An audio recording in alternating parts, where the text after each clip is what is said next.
Capítulo 6. Lejos del mundanal ruido, por Thomas Hardy. La feria, el viaje, el incendio. Pasaron 2 meses. Nos encontramos en el día de febrero en que se celebraba la feria anual de la contratación del trabajador de campo en la ciudad-condado de Canterbury. En un extremo de la calle, un grupo de entre 200 y 300 trabajadores risueños y bullangueros aguardaba su oportunidad. Todos son hombres de fuste para quienes el trabajo no es lo peor que la lucha contra la fuerza de la gravedad, y el placer no es mejor que la renuncia a él mismo. Los carteros y los cocheros se distinguían por llevar la tralla arrollada al sombrero. Los empajadores mostraban un trozo de paja tejida y los pastores se apoyaban en sus callados, de tal modo que quienes acudían a contratarlos podían reconocerlos de un golpe de vista. Había en la multitud un joven de porte atlético y apariencia superior a la mayoría. De hecho, su superioridad era tan magnífica que algunos de los rubicundos campesinos que se encontraban en el grupo se dirigían a él inquisitivamente como si fuera el amo, y concluían sus frases con un «señor». Su respuesta era siempre: «Yo también estoy buscando trabajo, como capataz. ¿Sabe usted de alguien que necesite uno?» Gabriel se había vuelto más pálido. Sus ojos parecían más pensativos y su expresión más triste. Había pasado un auténtico calvario de desgracias que le había dado más de lo que le había quitado. Había caído desde su modesta cumbre como rey de los pastores hasta los mismísimos pozos de betún de Sidón. Pero aquello le había proporcionado una digna serenidad desconocida hasta la fecha, y esa indiferencia hacia el destino que, si bien en algunas ocasiones convierte a un hombre en villano, constituye en otras la base de su grandeza. Y así como es la humillación, se había tornado en exaltación y la pérdida en ganancia. Esa misma mañana, un regimiento de caballería había salido de la ciudad y un sargento con sus hombres había batido las 4 calles en busca de reclutas. A medida que avanzaba el día sin que nadie lo contratase, Gabriel casi lamentó no haberse unido a ellos para servir a su país. Cansado de estar de pie ahí en el mercado y sin importarle gran cosa el tipo de trabajo que pudiera surgir, decidió ofrecerse en calidad de algo que no fuera capataz. Todos los propietarios parecían andar necesitados de pastores. La cría de las ovejas era la especialidad de Gabriel. Girando por una calle oscura y adentrándose a un callejón aún más oscuro, entró a un establecimiento de un herrero. ¿Cuánto tardaría en construir un cayado? 20 minutos. ¿Y qué me cobra? 2 peniques. Se sentó en un banco mientras se hacía el cayado y obtuvo un bastón de caña a cambio del trato. A continuación se dirigió a una tienda de ropa cuyo propietario había tenido una gran vinculación con el mundo rural. Como quiera que Gabriel se había gastado la mayor parte de su dinero en el bastón, intentó y consiguió cambiar su abrigo por un sayo de pastor. Una vez concluida la transacción, se apresuró de nuevo hacia el centro de la ciudad y se detuvo en la acera vestido de pastor, con su cayado en mano. Ahora que se había convertido en pastor, le parecía a Oak que era mayor la demanda de capataces. No obstante, 2 o 3 patrones se fijaron en él y se le acercaron. El subsiguiente diálogo se desarrolló más o menos en estos términos. ¿De dónde eres? De Norcombe. Eso está muy lejos, 30 kilómetros. ¿En qué granja trabajaste por última vez? En la mía propia. Esa respuesta caía invariablemente como un rumor de cólera. El patrón se alejaba, sacudiendo la cabeza con desconcierto. Gabriel, como su perro, valía demasiado para ser de fiar. y no logró superar ese contratiempo. Es más seguro aceptar cualquier ocasión que se presente e improvisar un procedimiento para adaptarse a ella que elaborar un buen plan, madurarlo y esperar la oportunidad para ponerlo en práctica. Gabriel lamentó haberse condenado presentándose como pastor, pese a que estaba dispuesto a aceptar cualquiera de los empleos requeridos a la feria. Anochecía, algunos hombres silbaban y cantaban alegremente junto a la lonja. La mano de Gabriel, que desde hacía algún tiempo descansaba perezosamente en el bolsillo de su sayo, palpó la flauta que guardaba ahí. Había llegado el momento de poner en práctica sus conocimientos adquiridos con tanto cariño. Sacó su flauta y empezó a tocar Jockey to the Fair, como un hombre que jamás hubiera conocido un solo instante de dolor. Tocaba con arcaica dulzura y el sonido de las notas familiares alegró su corazón y el de la concurrencia. Tocaba con brío y en menos de media hora había ganado un penique, cantidad que representaba una pequeña fortuna para un hombre desposeído. Haciendo averiguaciones supo que había otra feria en Shortford al día siguiente. ¿A qué distancia está Shortford? A 15 kilómetros, más allá de Weatherbury. Weatherbury era allí donde Bathsheba se había marchado hacía 2 meses. Al recibir esta información, se sintió como si pasara de la noche al mediodía. ¿Y a qué distancia está Weatherbury? A 8 o 9 kilómetros.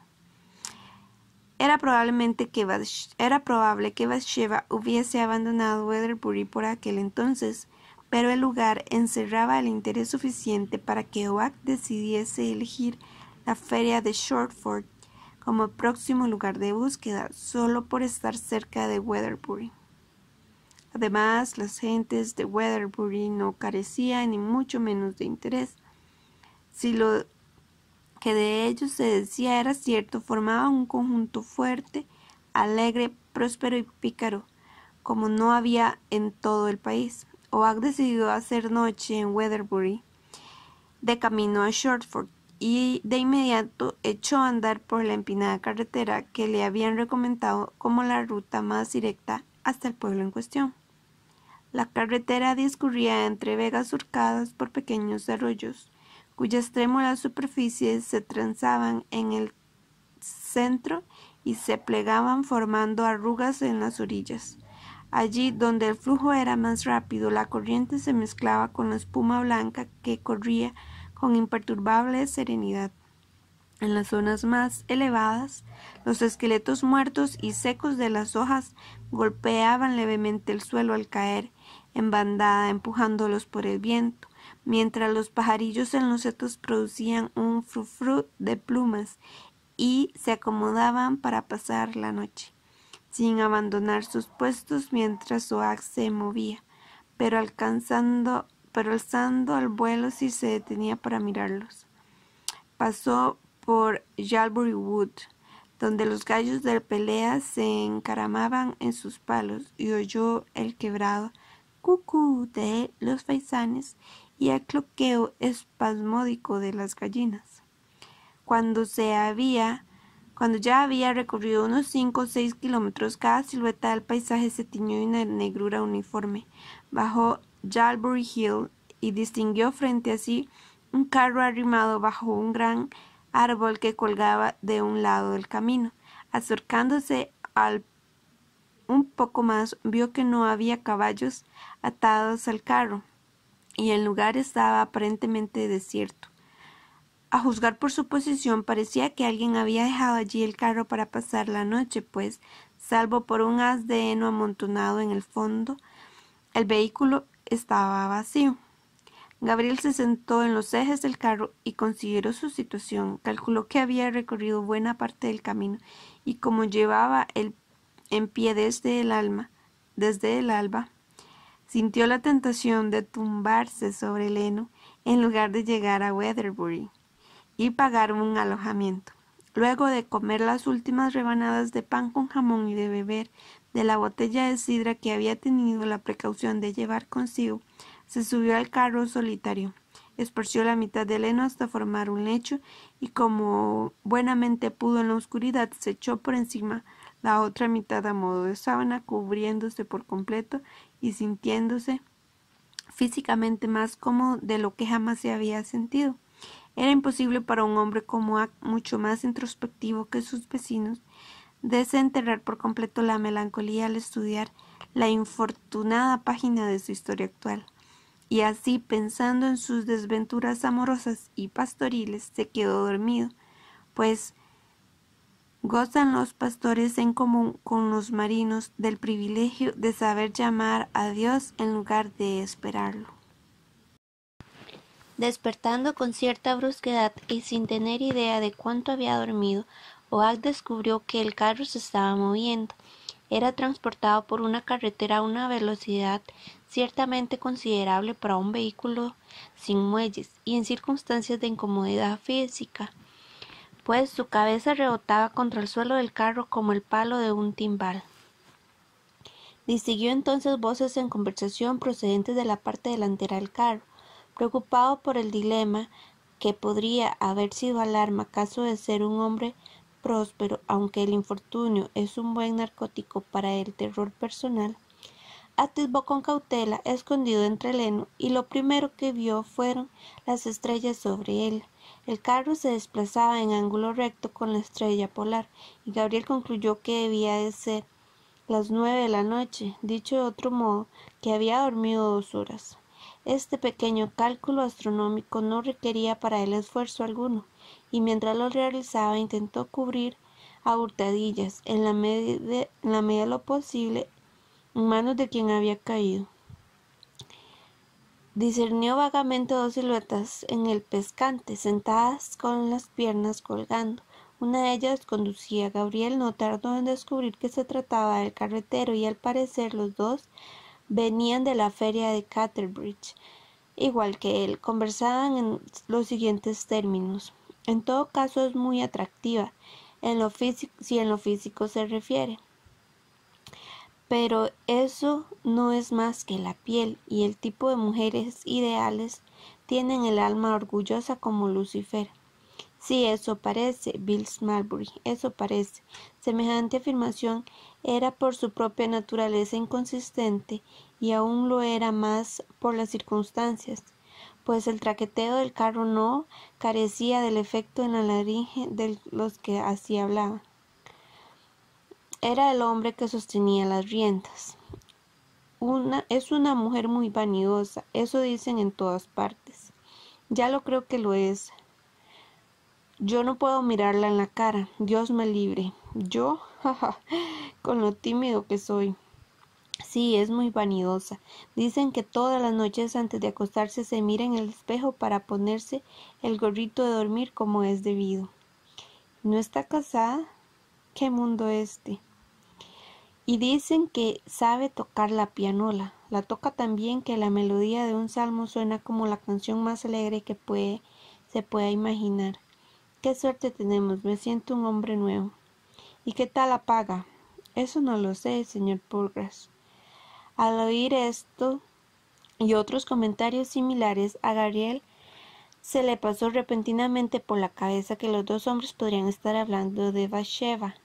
No había, sin embargo, razón alguna que avalase tal suposición, pues el carro, si bien se dirigía a Weatherbury, bien podía ir más lejos de allí, y la mujer en cuestión parecía ser la dueña de cierta finca. Aparentemente estaban cerca de Weatherbury, y para no alarmar innecesariamente a los conversadores, Gabriel saltó del carro sin ser visto. Se dirigió hacia una abertura del seto, que resultó ser una cancela, y, encaramándosele a ella, se sentó a meditar si debía buscar un alojamiento barato en el pueblo o procurarse otro más económico bajo un montón de heno o de maíz. El chirriante sonido del carro se desvaneció en sus oídos. Estaba a punto de reanudar su camino cuando advirtió a la izquierda una luz extraña a cosa de medio kilómetro. La observó y su resplandor se hizo más intenso. Algo estaba ardiendo. Gabriel volvió a subirse a la cancela y, saltando hacia el otro lado sobre un campo de labranza, echó a correr en la dirección del fuego.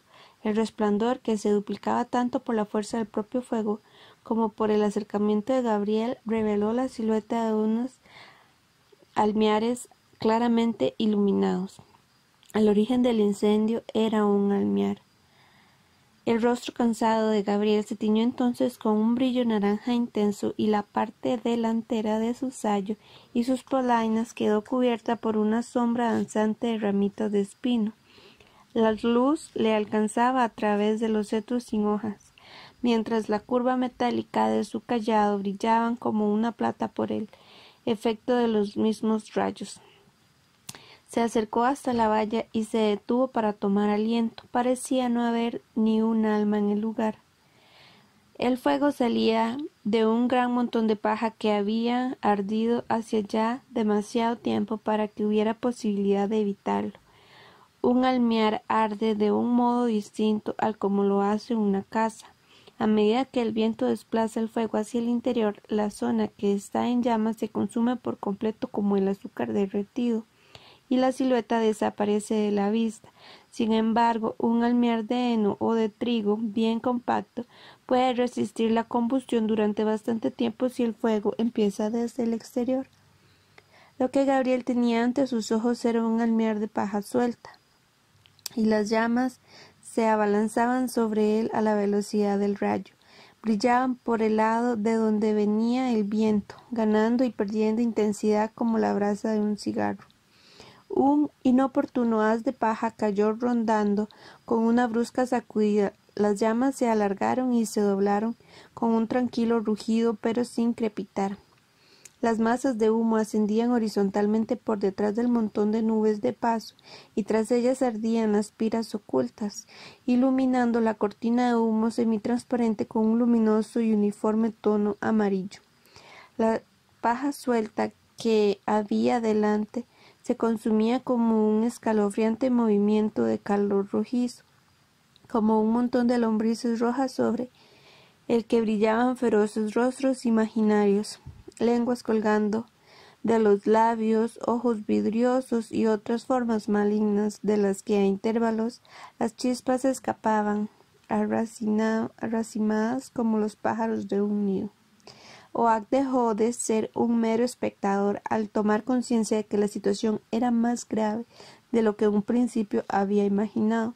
Una voluta de humo se apartó a un lado, revelando otro almíbar de trigo, alarmantemente cerca del que estaba ardiendo, tras el cual había otros de maíz que se producía en la granja, y así, en lugar de un único almiar de paja relativamente aislado, según había supuesto Gabriel, habían varios montones unidos.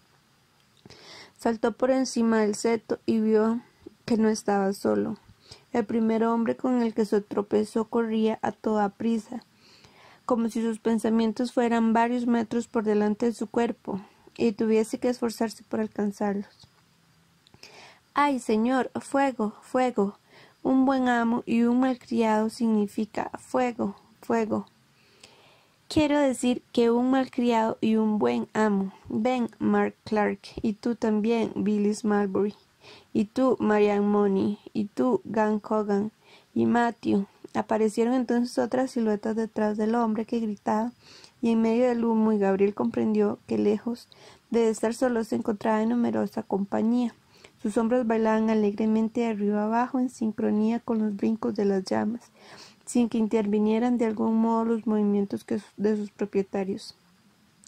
Perteneciente a esa clase social que modela sus pensamientos dándoles forma de sentimientos y sus sentimientos dándoles forma de conmoción, y que ponía manos a la obra con notable confusión en el tocante de su objetivo. Hay que bloquear la corriente por debajo del almíbar de trigo, les gritó Gabriel a los que estaban más cerca.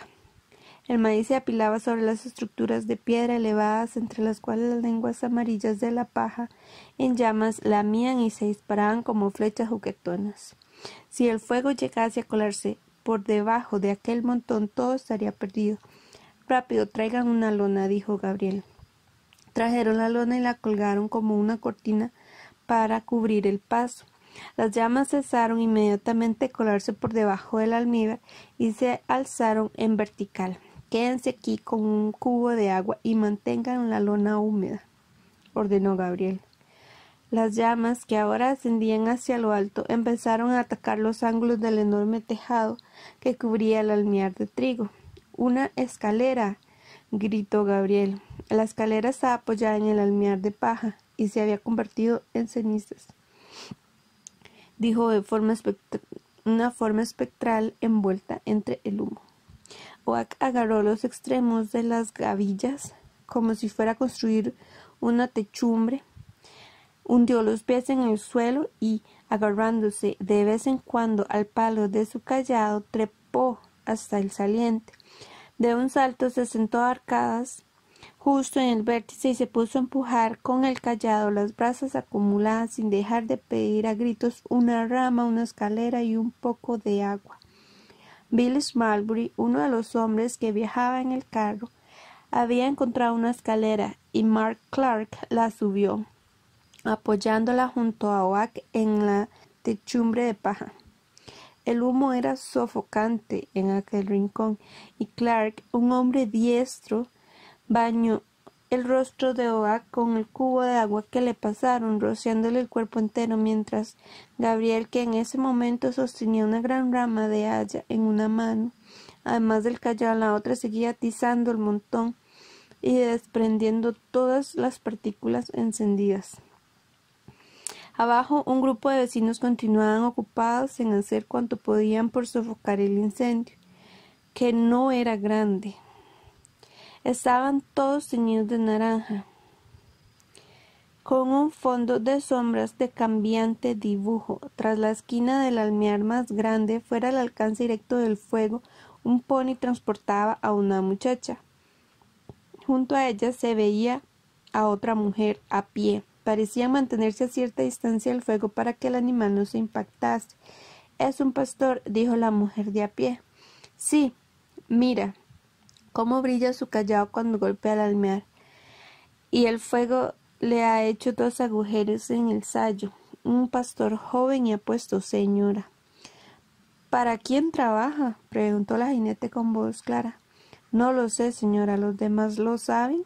—Nadie. Lo he preguntado. Dicen que no es de por aquí. La joven salió de su refugio mirando ansiosamente alrededor. —¿Crees que el granero está a salvo? —preguntó. —¿Crees que el granero está a salvo? —Jan Cogan —dijo la otra mujer, trasladando la pregunta al hombre que se encontraba más cerca—. Creo que sí, al menos de momento. Si llega a arder el almiar, el granero habría ido detrás. Ese valiente pastor que está allí arriba es quien lo ha impedido, sentándose en lo alto del almiar y agitando los brazos como un molino de viento. —Es muy dispuesto —dijo la muchacha de pony, mirando a Gabriel a través de su grueso velo de lana. —Ojalá trabajase como pastor aquí. ¿Quién sabe cómo se llama? En la vida he oído su nombre, ni lo he visto antes. El incendio ya estaba sofocado y Gabriel hizo gesto de bajar. Una vez dejó de ser necesario continuar en el tejado. —Marian —dijo la muchacha de pony—, acércate a él y dile que el patrón quiere darle las gracias por el servicio prestado. Marian se acercó al almiar sin decir palabra y abordó al pie de la escalera. Allí le transmitió el mensaje. —¿Y dónde está el patrón? —preguntó Gabriel, ilusionado ante la idea de encontrar un empleo. —No es un patrón, es una patrona, señor pastor. —¿Una mujer? —Ya lo creo, y muy rica —dijo uno de los vecinos. Llegó hace poco desde muy lejos. Heredó la granja de su tío, que murió de repente. El hombre medía su dinero en jarras de media pinta. Dicen que la joven tiene ahorros en todos los bancos de Kedebridge y se juega 1 libra de oro con tanta alegría como usted y yo nos jugamos medio penique. Y no le importa una pizca, pastor. —¿Es esa la que va en el pony? —dijo Marian—. La que lleva la cara con un velo negro con agujeros. Con la cara tiznada, sucia y reconocible a causa del humo y el calor, con el sayo agujereado y chorreando agua, el mango de su cayado carbonizado y 20 centímetros más corto, se acercó a la delgada muchacha, con esa humildad que la dura adversidad le ha impuesto. Se levantó el sombrero con respeto y no sin galantería, y acercándose a los pies de la joven, dijo con voz vacilante: ¿Por casualidad necesita usted un pastor, señora? Ella se levantó el velo que le cubría el rostro y lo miró atónita. Gabriel y su cruel enamorada Bathsheba Everton se encontraban cara a cara. Bathsheba no respondió y Joab repitió mecánicamente la pregunta con voz avergonzada y triste. ¿Necesita un pastor, señora? Fin del capítulo 6.